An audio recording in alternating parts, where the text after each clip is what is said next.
اللہ تبارک و تعالیٰ کے فضل و کرم سے ہمیں اپنی زندگی میں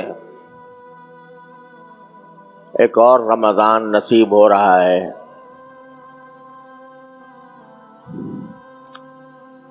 اللہ جل جلالہ نے اپنے بندوں پر کرم فرمانے کے مختلف عنوانات رکھے ہیں، اور یہ رمضان المبارک بھی اللہ جل جلالہ کے کرم کا ایک عظیم عنوان ہے۔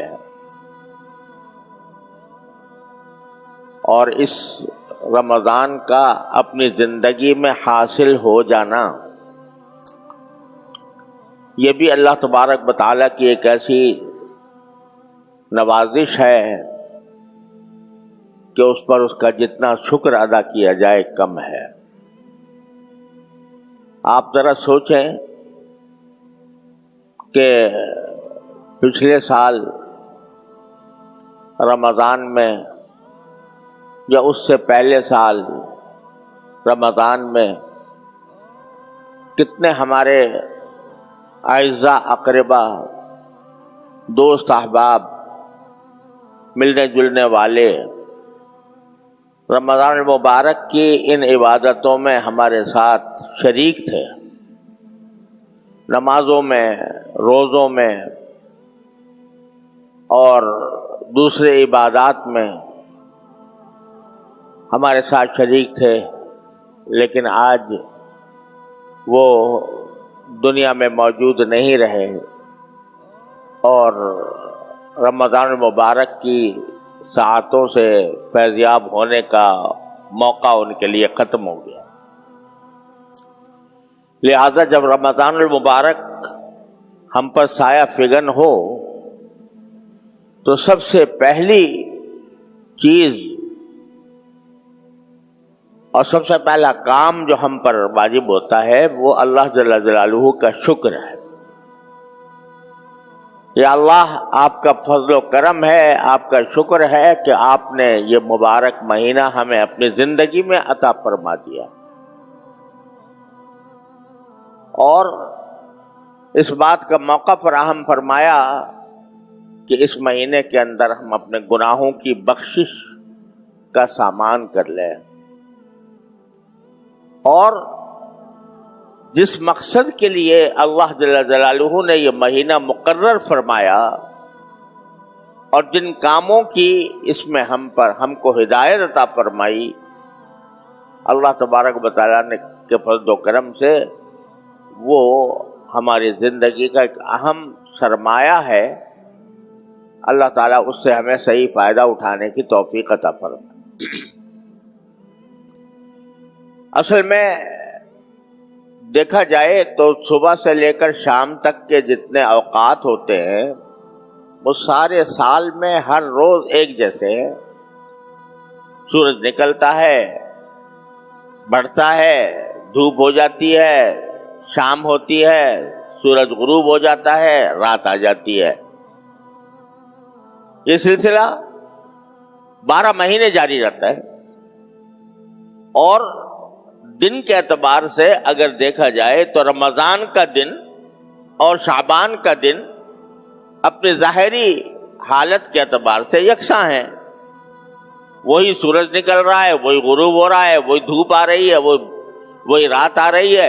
یہ سارے ظاہری حالات کے اعتبار سے سب برابر نظر آتے ہیں، لیکن اللہ جل جلالہ بعض مرتبہ اپنے غافل بندوں کو اپنی طرف متوجہ فرمانے کے لیے اور رجوع اللہ کا ایک موقع فراہم کرنے کے لیے کسی خاص دن کو، کسی خاص مہینے کو، کسی خاص عشرے کو اپنی طرف منسوب فرما لیتے ہیں، نسبت عطا فرما دیتے ہیں کہ یہ میرا مہینہ ہے، یہ میرا دن ہے، یہ میری رحمتوں کا دن ہے، یہ میری برکتوں کا دن ہے، یہ میری برکتوں کا عشرہ ہے، یہ میری برکتوں کا مہینہ ہے۔ تو اس نسبت کی وجہ سے اس جگہ میں یا اس زمانے میں اللہ تبارک و تعالیٰ کے فضل و کرم سے ایک خاص تقدس پیدا ہو جاتا ہے اور اللہ تعالیٰ کی رحمتیں اور برکتوں کا ایک نزول اس میں عام دنوں سے زیادہ ہوتا ہے. جیسے آپ نے دیکھا کہ بیت اللہ شریف ہے، اگر ظاہری اعتبار سے دیکھو تو عمارت ہے، وہ بھی پتھر میں کی عمارت ہے، اس کے اندر بھی ویسے ہی پتھر لگے ہوئے ہیں، ویسے ہی سیمنٹ لگا ہوا ہے جس طرح عام عمارتوں کے اندر ہوتا ہے.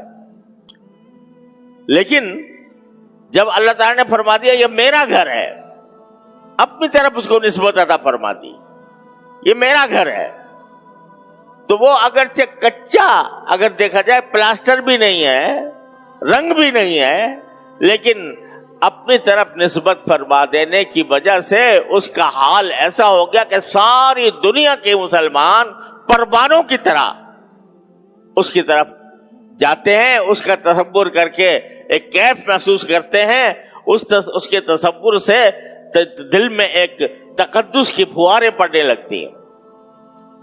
اسی طرح یہ رمضان ہے، مہینہ تو عام جیسا ہے، صبح شام ویسے ہی جیسے گزر رہے ہوں گے، لیکن اللہ جل جلالہ نے یہ فرما دیا کہ یہ میرا مہینہ ہے، اپنی طرف نسبت فرما دی، تو اس کے تقدس میں، اس کی برکتوں میں، اس کے لطف میں، اس کے کیف میں کہیں سے کہیں اضافہ ہو گیا. کیوں فرماتے ہیں یہ نسبت کہ یہ میرا مہینہ ہے؟ یہ اس لیے فرماتے ہیں کہ ہم لوگ اپنی 11 مہینوں کی زندگی میں اپنے دنیا کے کام دھندوں میں، صبح شام کی مصروفیتوں میں اتنے محو رہتے ہیں کہ براہ راست اللہ تبارک و تعالیٰ کے ساتھ تعلق کرنے کے جو کام ہیں وہ پیچھے رہ جاتے ہیں. تجارت ہو رہی ہے اس میں لگے ہوئے ہیں، ملازمت ہو رہی ہے اس میں لگے ہوئے ہیں، اور دنیا کے دوسرے کام دھندوں میں، روزی کمانے میں، بیوی بچوں کے ساتھ اٹھنے بیٹھنے میں. اگرچہ یہ سارے کام جائز بھی ہیں اور اگر حسن نیت کے ساتھ کیے جائیں تو وہ عبادت بھی ہے، اور اللہ تبارک و تعالیٰ اپنے فضل و کرم سے ان پر بھی ثواب عطا فرماتے ہیں. لیکن ایک ہوتا ہے براہ راست اللہ جل جلالہ کے ساتھ تعلق قائم کرنا، اللہ تعالیٰ سے لو لگانا، اللہ تبارک و تعالیٰ کی طرف رجوع کر کے اپنا ایک بندگی کا رشتہ اللہ تبارک و تعالیٰ کے ساتھ قائم کرنا کہ اللہ میں بندہ ہوں، آپ میرے پروردگار ہیں.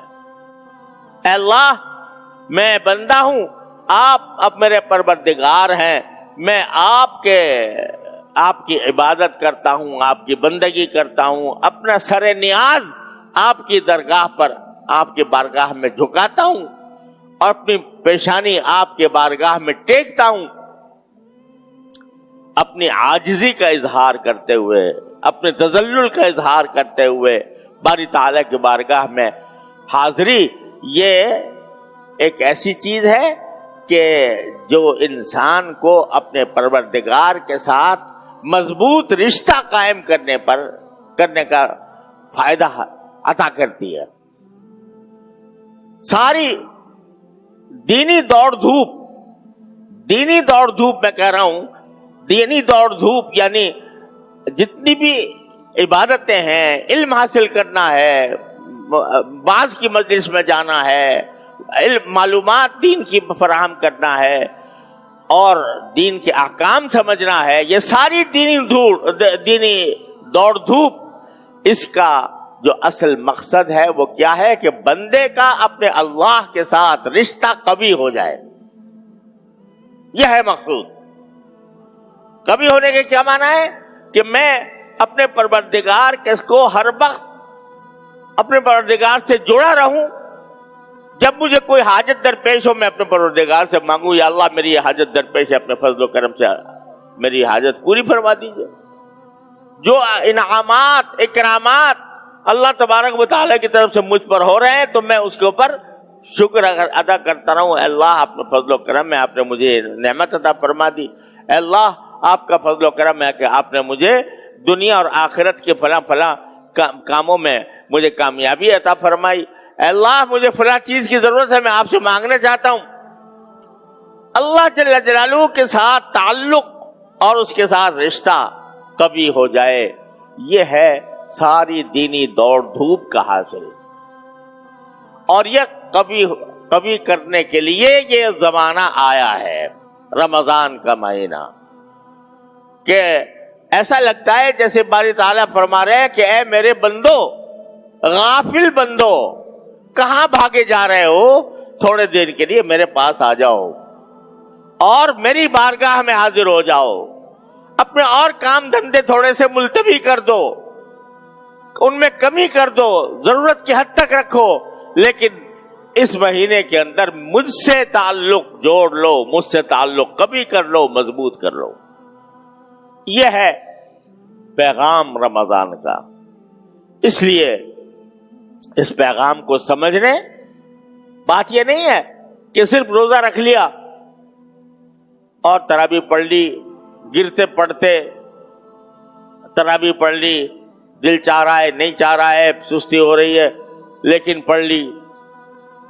بات صرف اتنی نہیں ہے. بات کیا ہے؟ یا ایھا الذین آمنوا کتب علیکم الصیام کما کتب علی الذین من قبلکم لعلکم تتقون. تمہارے پر روزے اس لیے فرض کیے گئے ہیں اے اللہ کے بندو، روزے اس لیے فرض کیے گئے ہیں لعلکم تتقون، تاکہ تمہارے اندر تقوی پیدا ہو. روزے کا اصل مقصد کیا ہے؟ کہ بندے کے اندر تقوی پیدا کرنا. تقوی کیسے پیدا ہوتا ہے؟ کہ آدمی روزے میں اگر یہ سوچے، یہ سب سوچنے کی باتیں ہیں، اپنے دلوں میں بٹھانے کی باتیں ہیں کہ جب رمضان میں روزہ رکھے ہوئے ہے، الحمدللہ اللہ تعالیٰ کا فضل و کرم ہے، بڑی نعمت ہے کہ روزے کی اللہ نے توفیق عطا فرمائی. تو مگر یہ سوچے کہ میں کیوں کھانے نہیں کھا رہا، کیوں پانی نہیں پی رہا، بھوک لگی ہوئی ہے مگر نہیں کھاؤں گا، پیاس لگی ہوئی ہے اور گھر میں ٹھنڈا پانی موجود ہے، کوئی دیکھنے والا بھی نہیں ہے، لیکن اس پیاس کو میں ٹھنڈے پانی سے نہیں بجھاؤں گا. کیوں نہیں بجھاؤں گا؟ اس لیے نہیں بجھاؤں گا کہ میرے رب نے، میرے پروردگار نے مجھے منع کیا ہے.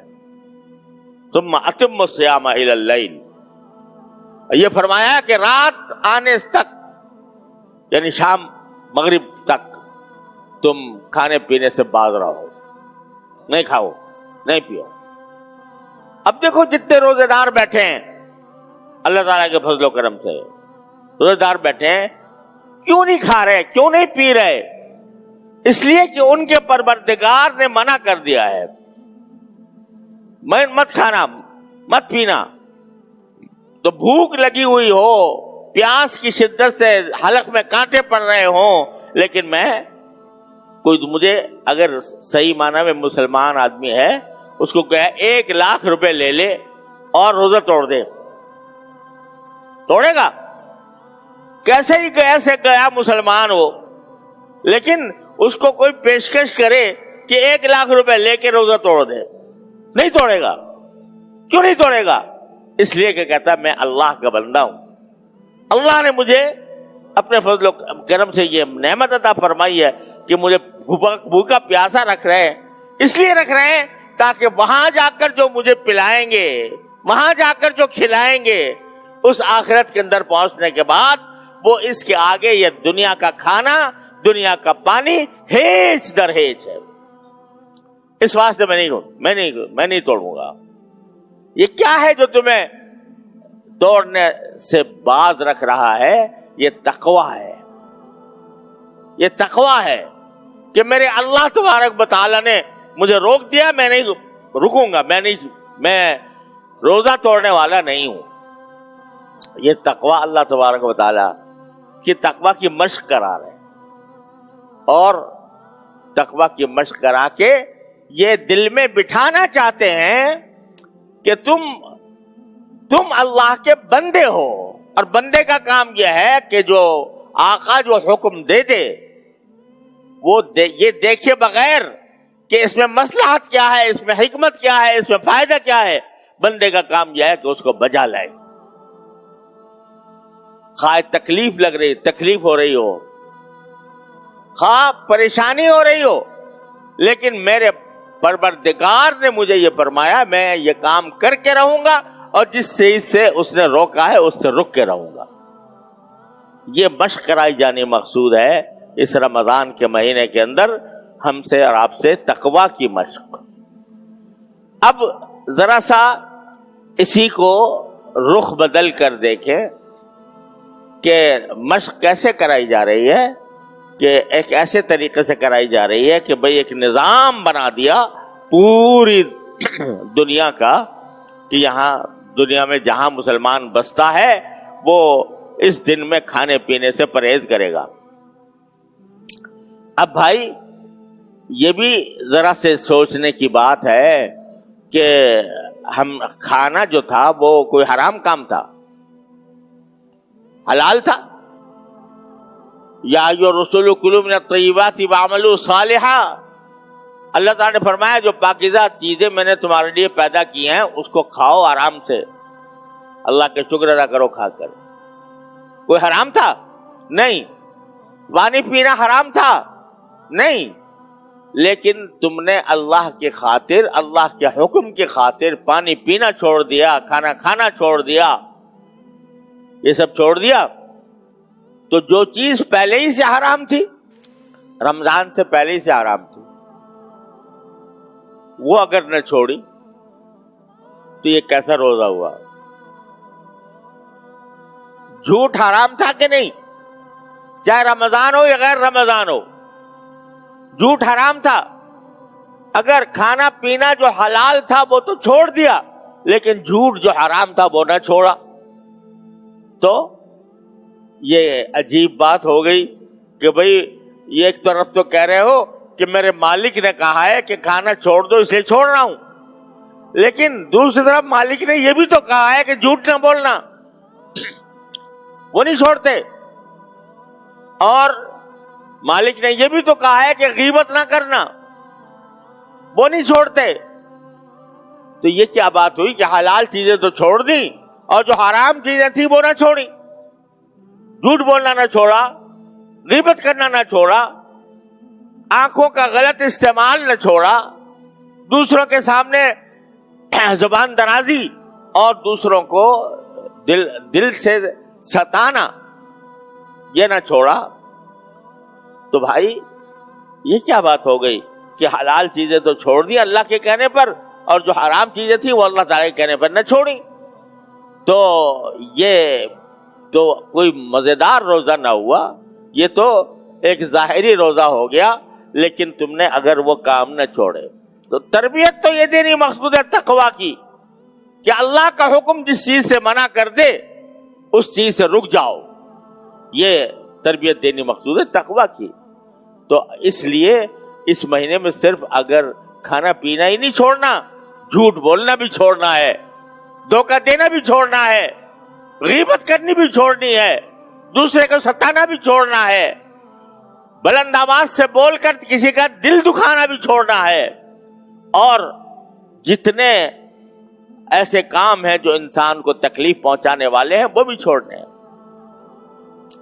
بیچارہ ایک روزہ دار آ گیا تمہارے پاس کوئی چیز خریدنے کے لیے، تم کو میں اس کی کھال کھینچ کے اور پھر روزہ رکھوں گا، تو اس کو گرا فروشی تم نے رمضان کے اندر شروع کر دی، تو یہ کوئی روزے کی حقیقت تم نے نہ سمجھے۔ لعلکم تتقون، تقویٰ کے لیے پیدا یہ مہینہ لایا گیا ہے، لہذا اس سے چھوڑو۔ یہاں تک کہ رسول کریم سرورت عالم صلی اللہ علیہ وسلم نے فرمایا کہ اگر اس مہینے کے اندر کوئی تم سے لڑائی جھگڑا کرنا بھی چاہے، لڑائی جھگڑے پر آمادہ ہو جائے اور تمہارے سے کوئی لڑائی جھگڑا کرنا چاہے تو کہہ دو بھائی میرا روزہ ہے، یعنی میں تمہاری سے لڑائی جھگڑے میں شریک نہیں ہونا چاہتا، میں فریق نہیں بننا چاہتا، میرا تو روزہ ہے۔ کیا معنی روزہ ہونے کے؟ جب میرا روزہ ہے، کھانا پینا میں نے چھوڑ رکھا ہے، تو لڑائی جھگڑا کیوں نہ چھوڑوں؟ تو تمہارے سامنے اگر کوئی آئے آدمی جسے لڑائی جھگڑا کرنے والا ہو اور بعض لوگ کی عادتیں ہوتی ہیں کہ بات بے بات کوئی دوسرے کو تانا مار دیا, کوئی برا بلا کہہ دیا. اب آپ اگر اس کے جواب دہی پر آمادہ ہو جائیں, اس میں حدود سے بعض اوقات تجاوز ہو جائے, تو روزے کی جو حقیقت ہے وہ حاصل نہ ہوئی. لہذا رسول کریم سرور عالم صلی اللہ علیہ وسلم فرماتے ہیں کہ اگر کوئی جھگڑنے والا تم سے جھگڑا بھی کرنا چاہے تو کہہ دو کہ میرا روزہ ہے. کیا مانا کہ وہ گالیاں دے رہا ہے, وہ برا بھلا کہہ رہا ہے, وہ غصہ ہو رہا ہے, کہ تو بھائی میرا روزہ ہے.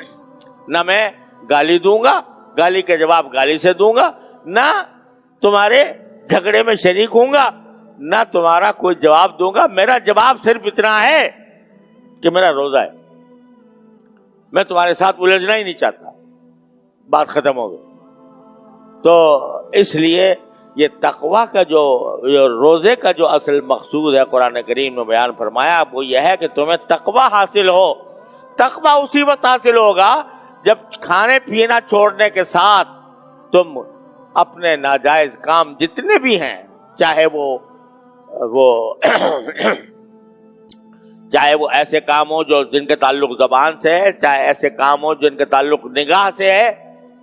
نگاہ کو محفوظ رکھو, زبان کو محفوظ رکھو, کانوں کو محفوظ رکھو, اور اس طرح روزہ گزارو تو تمہارے تقوی کی منزل انشاءاللہ حاصل ہو جائے گی. بس یہ طے کر لیا جائے کہ رمضان کے مہینے میں میری زبان سے کوئی بات غلط نہیں نکلے گی, خاموش رہوں گا, حتی الامکان خاموش رہوں گا, اور میری نگاہ کبھی کسی غیر محرم پر یا اس کی تصویر پر نہیں پڑے گی. ایک مصیبت آ گئی ہے, یہ موبائل کا ہر ایک کے ہاتھ میں ہے, بچے بچے کے ہاتھ میں ہے, اور جو گناہ کبھی کہیں جا کر کیے جاتے تھے اپنے گھر کے اندر خلوت کے اندر کیے جا رہے ہیں. ارے بھائی کم از کم رمضان کے اندر تو کم از کم اس سے اپنے آپ کو بچا لو اور نگاہ کی حفاظت کرو. اگر کھانا پینا چھوڑ دیا اور آنکھوں سے گناہ کماتے رہے, زبان سے گناہ کماتے رہے, تو رمضان کا فائدہ کیا ہوا؟ لہذا اللہ تعالی ہمیں اس پر عمل کی توفیق عطا فرمائے کہ جس طرح ہم کھانا پینا چھوڑے ہوئے ہیں اسی طرح ہر طرح کے گناہ بھی چھوڑے ہوئے ہوں, زبان کے بھی اور آنکھ کے بھی اور کان کے بھی, ہاتھ پاؤں کے بھی, ہر طرح کے گناہ ہم نے چھوڑے ہوئے ہوں. تو انشاءاللہ اس طرح رمضان گزرے گا تو رسول کریم صلی اللہ علیہ وسلم کی طرف سے خوشخبری سن لو. رسول کریم صلی اللہ علیہ وسلم نے خوشخبری دی کہ من سلم لہ رمضان سلمت لہ السنہ, جس کا رمضان سلامتی سے گزر گیا تو انشاءاللہ اس کا سال بھی سلامتی کے ساتھ گزرے گا. یہ ایک روایت میں نبی کریم صلی اللہ علیہ وسلم کے الفاظ منقول ہے. تو اگر اللہ تبارک و تعالی ہمارا رمضان اس طرح گزار دے کہ گناہوں سے خالی ہو تو انشاءاللہ سال بھی اللہ کی رحمت سے امید ہے کہ گناہوں سے خالی ہوگا. اللہ تبارک و تعالی اپنے فضل و کرم سے اپنی رحمت سے ہمیں اس پر عمل کرنے کی توفیق عطا فرمائے. وآخر دعوانا الحمدللہ رب العالمین.